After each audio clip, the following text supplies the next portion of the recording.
മൃഗത്തെയും അതിൻ്റെ മുൻപാകെ താൻ ചെയ്ത അടയാളങ്ങളാൽ മനുഷ്യരെ ചതിച്ച് മൃഗത്തിൻ്റെ മുദ്ര ഏൽപ്പിക്കുകയും അതിൻ്റെ പ്രതിമയെ നമസ്കരിപ്പിക്കുകയും ചെയ്ത കള്ളപ്രവാചകനെ പിടിച്ചുകെട്ടി ഇരുവരെയും ഗന്ധകം കത്തുന്ന തീപ്പൊയ്കൽ ജീവനോടെ തള്ളിക്കളഞ്ഞു. ബൈബിൾ വെളിപ്പാട് പുസ്തകം 19:11-15 വരെ.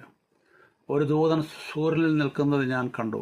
അവൻ ആകാശമധ്യേ പറക്കുന്ന സകല പക്ഷികളോടും രാജാക്കന്മാരുടെ മാംസവും സഹസ്രാധിപന്മാരുടെ മാംസവും വീരന്മാരുടെ മാംസവും കുതിരകളുടെയും കുതിരപ്പുറത്തിരിക്കുന്നവരുടെയും മാംസവും സ്വതന്ത്രന്മാരും ദാസന്മാരും ചെറിയവരും വലിയവരുമായ എല്ലാവരുടെയും മാംസവും തിന്മാൻ മഹാദൈവത്തിൻ്റെ അത്താഴത്തിന് വന്നുകൂടുവനെന്ന് ഉറക്കെ വിളിച്ചു പറഞ്ഞു.